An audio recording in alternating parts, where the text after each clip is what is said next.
Welcome to Celebrity Investing, your go-to source for insights, tips, and updates on navigating the exciting landscape of personal and global finance. Please like, share, and subscribe for more exclusive content. This is part 2 of Bollinger Bands Explained, Techniques for Trading with Confidence. Combining Bollinger Bands with other indicators.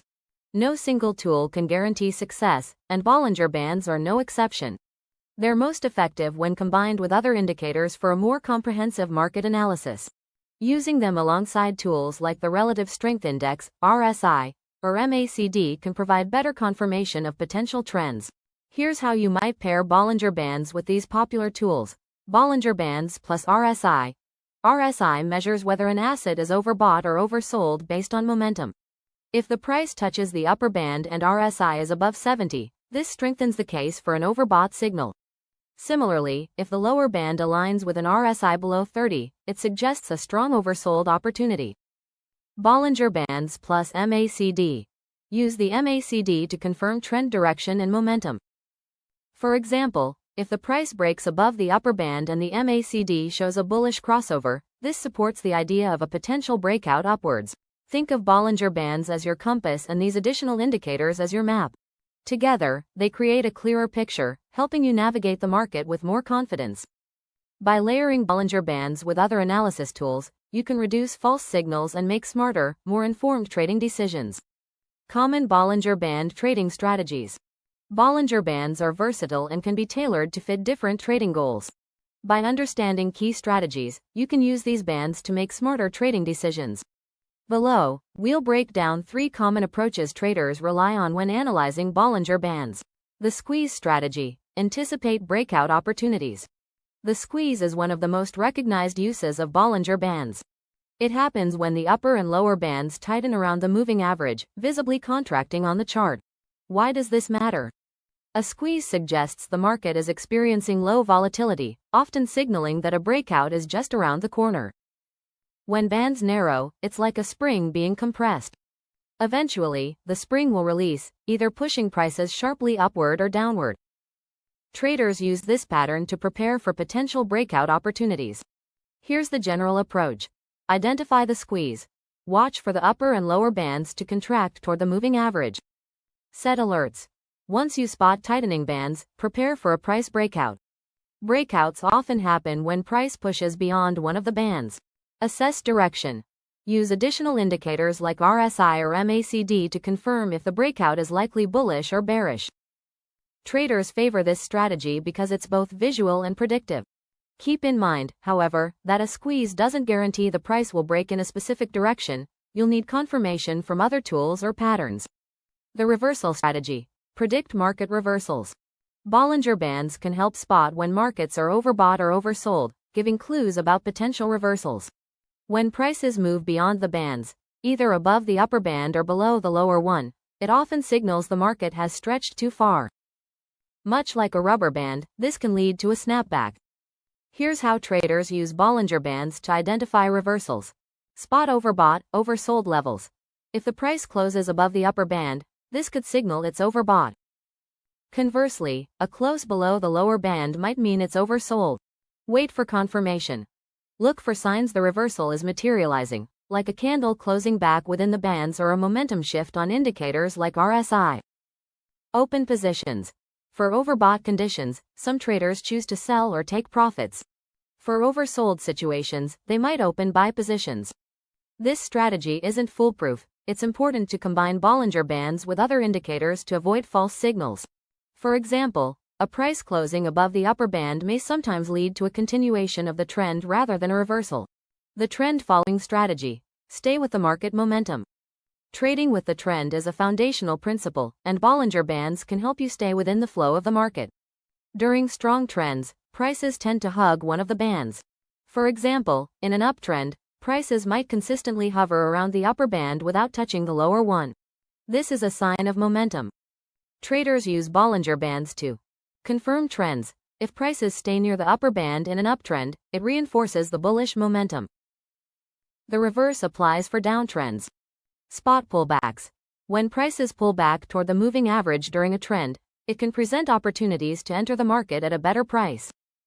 Set targets and stops. the bands act as dynamic support and resistance levels.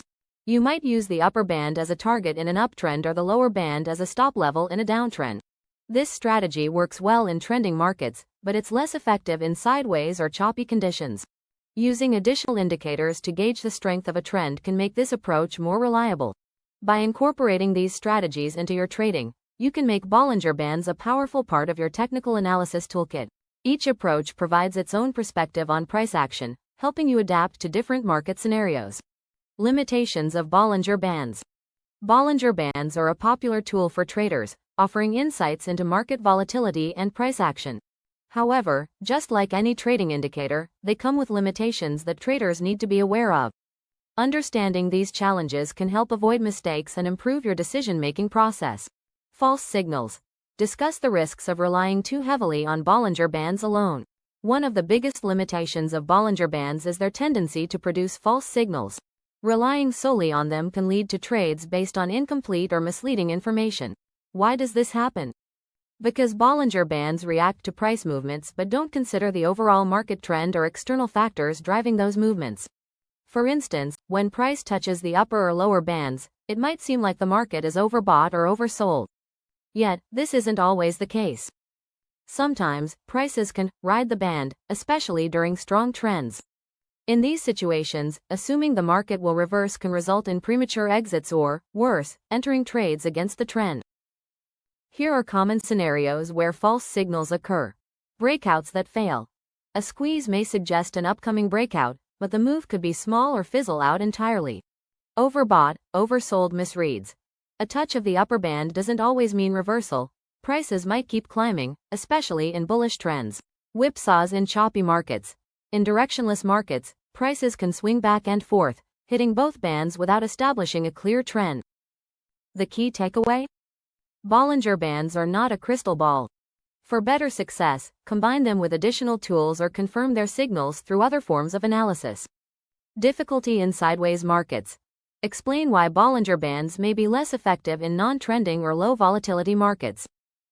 Bollinger Bands thrive in trending markets, where volatility creates predictable patterns. But when the market moves sideways or exhibits low activity, their effectiveness takes a hit. Why? Because in flat or low volatility conditions, the bands narrow and price movements appear more random. Imagine trying to measure the speed of a car that's stopped at a red light. The tool itself works just fine, but the context doesn't provide actionable information. The same is true for Bollinger Bands in quiet markets. They don't produce clear signals for traders to act upon. Here's why they struggle in these conditions. Narrow bands, frequent touches. As the bands contract, prices often touch the upper or lower lines without signaling a true breakout or reversal. This can confuse traders into thinking the market is moving when it's not. Lack of trend direction.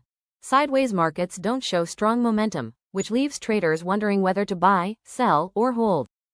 Bollinger Bands don't help much here since a touch at either band doesn't necessarily indicate strength or weakness. Noise over clarity. Without volatility, Bollinger Bands tend to generate signals that are more noise than substance, leading to indecision or wrong trades. In these markets, relying on Bollinger Bands alone can lead to frustration and losses. Traders might fare better by focusing on different indicators more suited for consolidating environments, like oscillators or support resistance levels. Recognizing the market type you're in, and tailoring your strategy accordingly, is just as important as the indicator itself. Bollinger Bands can be helpful, but they aren't a one-size-fits-all solution. By understanding their limits, you'll know when to trust them and when to look elsewhere for stronger evidence. Stay tuned and continue to watch our videos to gain valuable insights into the world of finance. Subscribe, like, and share to continue your journey to financial success.